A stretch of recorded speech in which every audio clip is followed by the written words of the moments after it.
ধন্যবাদ সাবানা আপনাকে। আমি কিন্তু সকাল থেকেই রাজধানীর বিভিন্ন বাজার ঘুরে দেখছিলাম এবং এখন কিন্তু আমি কারণ বাজারে রয়েছি।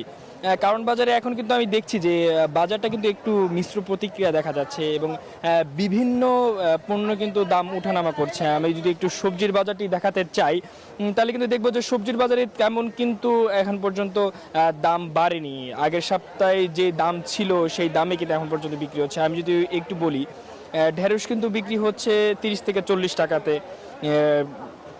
পটল বিক্রি হচ্ছে 40 টাকায় এবং করলা কিন্তু বিক্রি হচ্ছে 40 থেকে 50 টাকায়।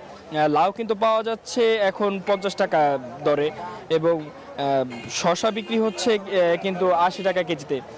সবচেয়ে বেশি দামে বিক্রি হচ্ছে কিন্তু টমেটো, যেহেতু এটি এখন সিজন নেই যার কারণে হচ্ছে টমেটোর দামটা এখন 200 টাকা কেজি দরে বিক্রি হচ্ছে এবং আমরা দেখছিলাম যে মরিচের দাম কিন্তু কিছুটা বেড়েছে। গত সপ্তাহে যেখানে 80 টাকা থেকে 90 টাকা বিক্রি হয়েছে সেই কাঁচামরিচ কিন্তু এখন বিক্রি হচ্ছে 100 টাকা কেজি দরে। এবং আমিষের বাজারে যদি আমি একটু বলতে চাই, আমিষের বাজার কিন্তু আজ একটু ঊর্ধ্বমুখী, কারণ 15 থেকে 20 টাকা কেজিতে কিন্তু হচ্ছে ব্রয়লার মুরগির দাম বেড়ে গিয়েছে। এখন কিন্তু বিক্রি হচ্ছে 80 থেকে 180 থেকে 185 টাকা কেজিতে ব্রয়লার মুরগি বিক্রি হচ্ছে এবং ডিমের দাম কিন্তু অপরিবর্তিত রয়েছে বলেও আমরা দেখেছি গিয়ে এবং মাছের দাম আমরা দেখেছি যে কিছুটা কিন্তু দাম বেড়েছে বলেও আমরা এখন পর্যন্ত জানতে পেরেছি।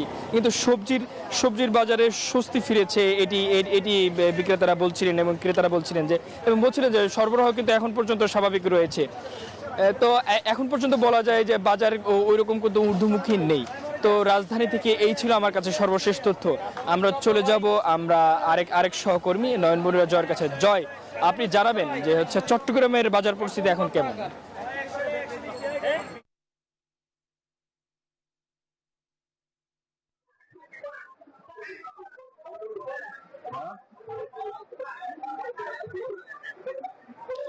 মামুন মামুন চাঁদপুরে পাইকারি বাজারে ইলিশের আমদানি বাড়লো, দাম কিন্তু আসলে কমেনি।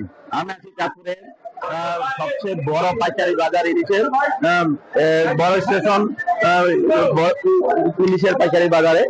সেখানে দেখা যাচ্ছে যে আসলে ইলিশের আমদানি গত সপ্তাহের থেকে কিছুটা বেড়েছে, কিন্তু দাম কমছে না এবং ক্রেতা সাধারণ বলছে যে আসলে মৌসুমে ইলিশের আসলে দাম কিন্তু না কমাতে তারা হতাশায় ঘুরছেন এবং অনেকে ইলিশ না নিয়ে কিন্তু তারা বাড়ি ফিরছেন।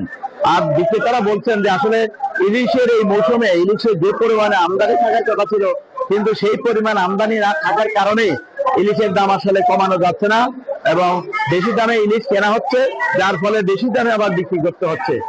এই যে ইলিশের মৌসুমে ইলিশ না আসায় ব্যবসায়ীরা তাদের লোকসানের কথা কিন্তু জানিয়েছেন। তারা বলছেন যে এই ইলিশ যদি এই মৌসুমে যদি না পাওয়া যায় তাহলে এই যে সারা বছর তারা যে অপেক্ষায় আছেন মৌসুমে ইলিশ বিক্রি করা হবে এবং তাদের আয় রোজগার তাদের বাড়বে, তাদের সেই লোকসান পুষিয়ে উঠাতে পারবে। কিন্তু ইলিশ আমদানি না থাকার কারণে এই তাদের সেই লোকসানের কথা তারা বলছেন।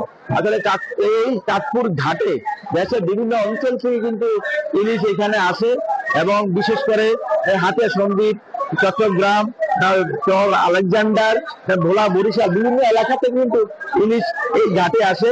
এই যে একটা বৃহত্তর ইলিশের বাজার, ইলিশের পাইকারি বাজার, এখানে আসলে ইলিশ প্রতি বছরই এখানে এই সময়ে ইলিশ প্রচুর পাওয়া যায়, দামও তখন কম থাকে।